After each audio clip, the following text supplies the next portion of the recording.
Hi, welcome to Corky's Tea Time. I'm sitting here at the sewing machine today. I'm working on the penguin, and I had to go get a Sharpie because I needed to write on dark colored fabric. I needed a silver Sharpie, and we got one. What I wanted to talk to you today was about friendship and money. I have seen things over the past year that really have me questioning friendship these days. Okay? A friendship is when two people, from what I understood when I was younger, and I believe in it to this day, a friendship is when two or more people have formed a bond. And whatever their belief is, whether their belief is in you can't be my friend unless you shop at the mall and you spend thousands of dollars a month on yourself.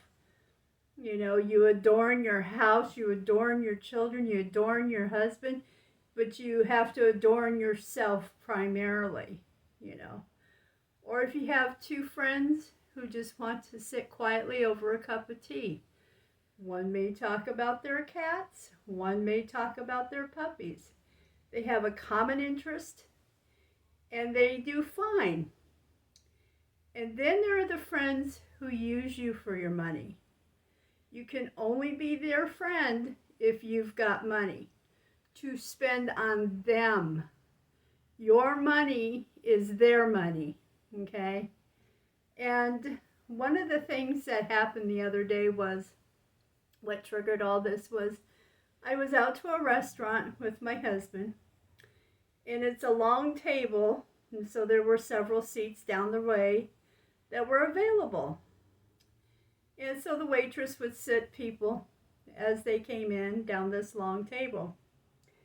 Well, the group of ladies that they set next to us was three ladies. Those three ladies were just having a fantastic time. They had a great lunch. They all ate their lunch. They sat around and chatted and laughed for a while. And then comes time to pay the tab. One of the ladies says to the other lady, "Will you hand me my purse?"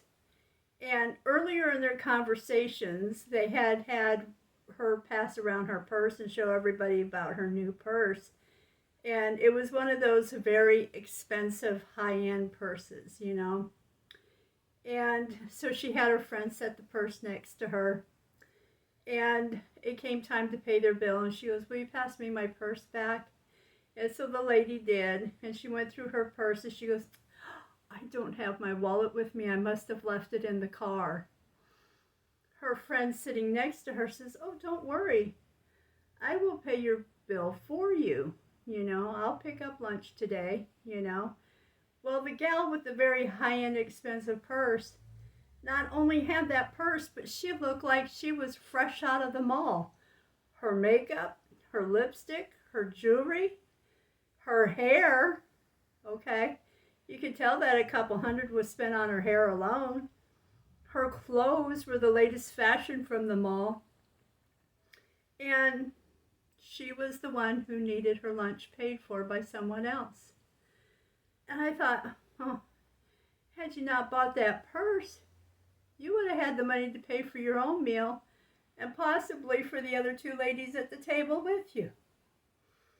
You know, and I have had friends before. They love you for no matter what. They love you for who you are and what's inside you. But I've been seeing this a lot lately where people are now wanting friendship over what can they get from you? How can they gain? And I think it was very irresponsible of that gal to have that nice purse. She was the best dressed out of the three. And she had the nice purse, the high-end purse. She had the best outfit on. Her hair was the best out of the three. And she couldn't pay for her meal. Why did you come if you didn't have the money? You could let your friends know, hey, how about if we just get together and make some sandwiches and some chips at home and sit around and chat and gossip or watch a soap opera or something? There's so many, or let's just put together a picnic and let's go to the park. You know, no money exchanged, you know. have seen so many people have different kinds of friendships. I have had good friendships. I've had bad friendships. I have had friendships that have left me standing there going, what the heck just happened? You know? You have to question your friendships sometimes. You have to say, do they really like me and want me around for who I am? Or do they want me around for what I can do for them? I don't want to do anything for them that takes me out of character. Okay? I want to stay within my realm, and be who I am and be loved by my friends. Recently, I had a friend who I thought I was forming a relationship with. We were getting to know each other. Money came into the game. I'm like, it shouldn't be like that, okay? How can we evolve and move into the future if we're going to be basing friendships on how much money can I get from you? What can you do for me financially, That's not the kind of friend I'm looking for. I have a teapot. I have more than 2 teacups. I will gladly brew them a great cup of tea, and we can sit outside on the lawn furniture and just have a great conversation. And guess what? I'm a happy person. I hope I can make them happy, but so far, it's all about what can I gain from you. Our next door neighbor is a prime example. I never see the man around. Until he needs something, here he comes parading up the road, walking by our house. I'm like, man, he needs something. He's going to ask a question. He'll want something. And I remember one time I loaned him butter. He came to my house and asked me if I had some margarine. He asked if I had margarine. I said, I don't use margarine. I use butter. If you're going to eat the fats, eat the good stuff, the real stuff. So I handed him the butter. He left. He came back about a week or 2 later to pay me back with margarine. I said, I told you I don't eat margarine. I eat the real stuff. And he was huffing and puffing and mad that he had to go get butter. I said, well, this isn't going to do me any good. I'm not going to use it, And so he came back with the amount of butter I had given to him. He came back with the amount of butter to pay me back. And that's how it should be. And it shouldn't have been no huffing and puffing to begin with. For the simple fact, the next time you need something, I'm going to be hesitant because I don't know how much huffing and puffing you're going to do to me. Well, sure enough, he came up here one day and he asked me if I had a printer. He wanted to know if we could print off some sheets for him. I'm like, I'm not a business. No, I cannot do that. I don't have the ability to do that. He left, huffing and puffing, wondering to know who else had a printer. I'm like, well, that's one of the conversations I have failed to have with my neighbor. So then we got over the episode. Now he comes up one day walking up here. I'm like, what does he want now? He needs to ride to the DMV to go get the title registered in his name for the car that his daughter bought for him. We're like, why didn't you go with your daughter to the DMV and take care of it while she was here? And this was towards the late afternoon. And it's like, nobody's going to jump up and go running out the door. We've got dinner going on the stove. So anyways, he came back the next day and asked again.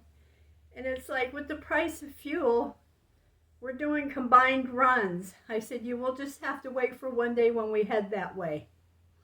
If we're not heading that way the rest of the week, we're not going that direction the rest of the week. So he finally got a ride down there and he came back huffing and puffing because the registration was not complete on the vehicle that was sold to his daughter. He cannot register it in his name. So a couple days go by, here he comes walking by again. And he says, the battery in the car is dead. I need a ride to the auto parts store. And I'm like, but if you can't get the car registered in your name, why would you start buying parts for it? I said, why would you buy a part for a vehicle you cannot get registered into your name?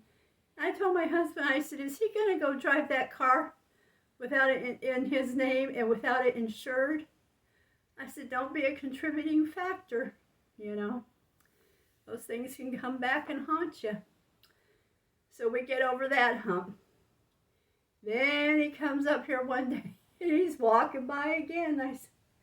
And he goes this route because he's going to head over to the garage to see if my husband's at the garage, because he's trying to avoid me like the plague.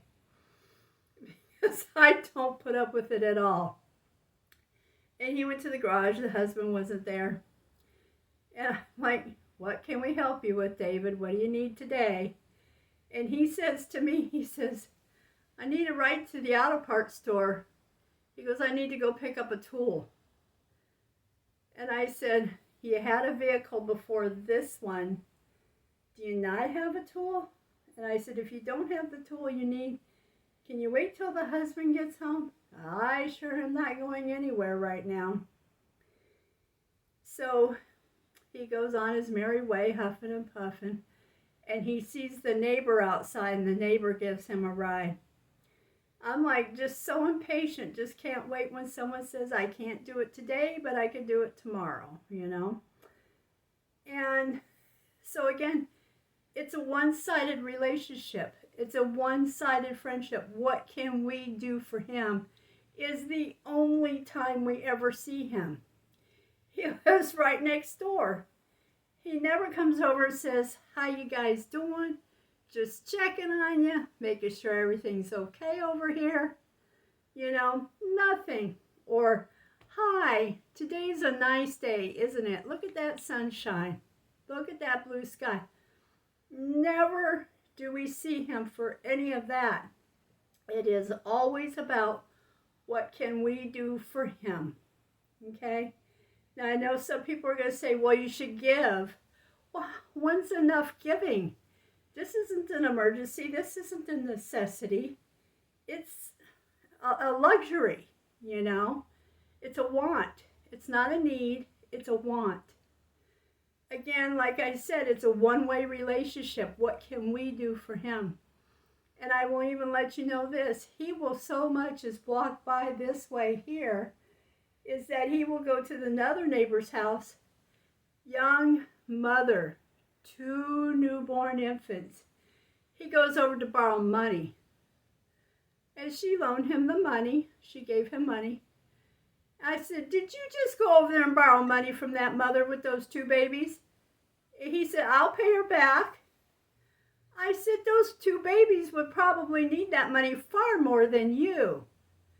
And he went to the store and he bought his tobacco. I went over and talked to the young mom. I said, he owns his house. He's not a renter. He's not homeless. He's not living on the streets. He's my next door neighbor. He owns his house. Do not pass out money for free to people who own their house when you have 2 babies to care for. I said, your husband might be working today, but he might not be working tomorrow. And since we're in the middle of a pandemic, hang on to your pennies, you know. I mean, I can understand if there was a devastation, if there was a loss, if something had happened, please donate, okay? From the kindness of your heart, please donate. But this is just a man who didn't have a need. He had a want. He wanted tobacco. So he goes, oh, he didn't stop here. He knew he couldn't borrow money from me. He knew that. And that's why he went to the next vulnerable person and got money from her. But I told her, I said, he's a homeowner.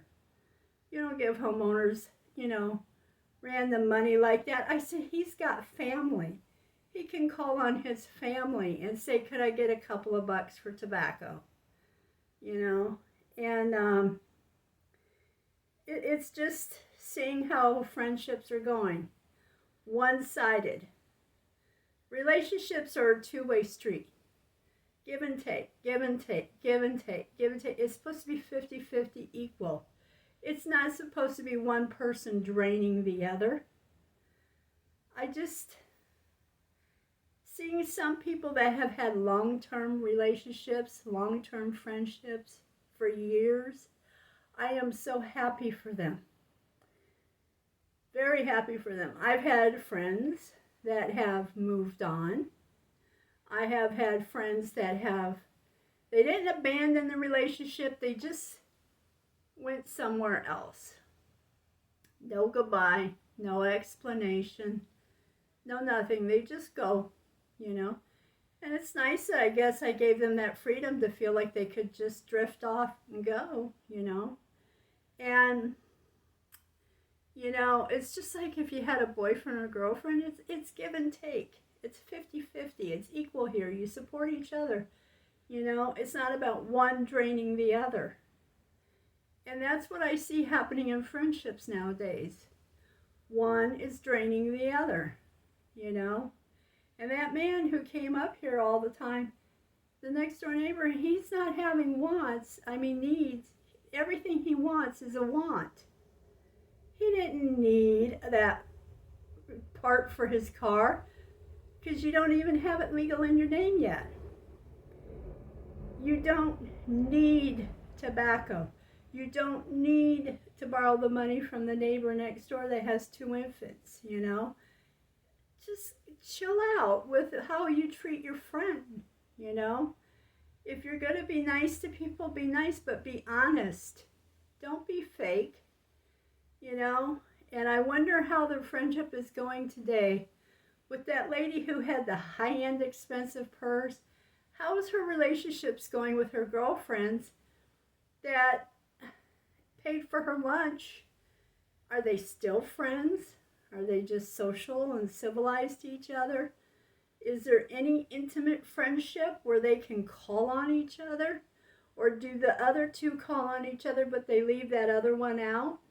You know?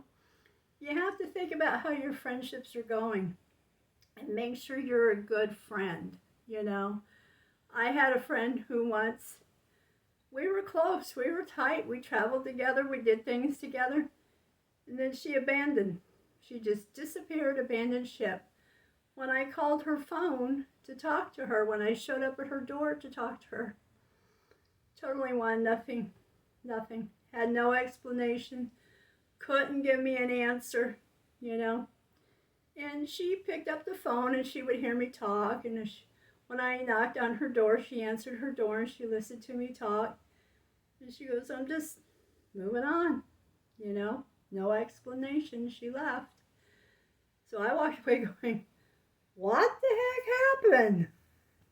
And maybe she had a different agenda, you know, and I wasn't part of it. And that's fine, and you don't have to give explanation, but let people down kindly. Be a friend at least on that level. And the 2 ladies across the street, great friendship, fantastic friendship. And their friendship is not based on money, okay? They have so much more in common. They have the same hobby.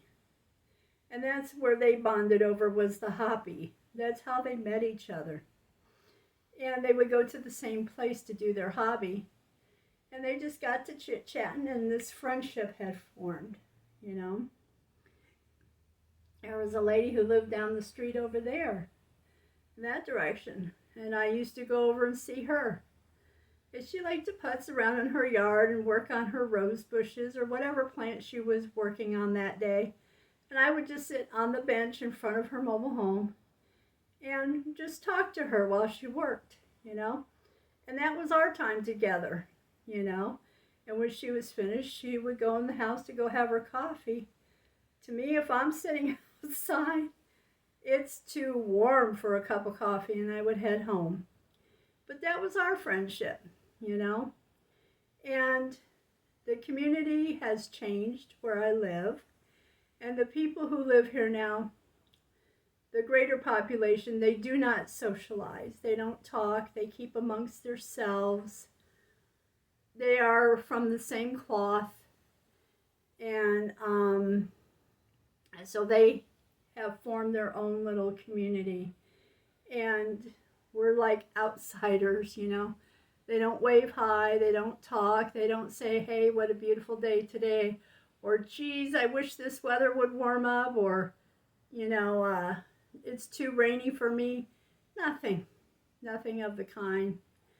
So it's sort of like they form their own community and they don't talk to us. We see them drive by and they see us drive by. No conversation at all. We'll watch their children play outside. Nothing at all, you know. Just a very lonely community now because it has changed over the years. And so, just back to friendships, you know, what kind of friendships do you have? Do you have a good friendship? Do you have a strong friendship? Do you have a friendship where you get used for money? Or do you have a friendship where you use someone for money? Do you really have a real friend? Someone who you could just pick up the phone and say, I feel blue today. Or do you have a friend that you could call and say, oh my gosh, I feel so good today. I wanted to share it with you, you know. Just what kind of friend do you have, you know? And the only kind of friend I want is where I could say, hey, did you see that out there? Did you see this? Did you know this? Did you? So I could share with someone, you know? I wouldn't ask people for a freaking thing. And I really think that people have to question their relationships these days, starting with what's in your handbag. That was just amazing to see, in my opinion, someone dressed to the nines, had that fancy hairdo, the high-end purse, and couldn't even pay for her own meal.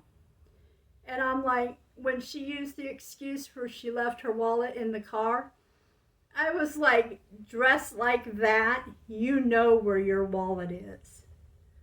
You know? And I'm like, did she come looking like that and bring her fancy purse just to show off? But she knew she was broke because obviously all her money was at the mall. You know, it's just kind of questionable.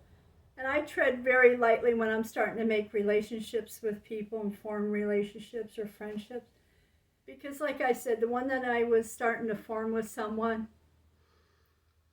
and then they asked for money. I was like, that's not a true friendship because it's just, what can I give you? You're not going to be giving back. You want me to give to you. You know? And so, you know, that's just the way it goes, I guess, with some folks. I wish that it wasn't that way, you know. It didn't used to be that way, you know. But I hope you all have a great day. I hope you have great friendships. And please click like and subscribe if you're interested. Okay, have a great day. Signing off. Bye.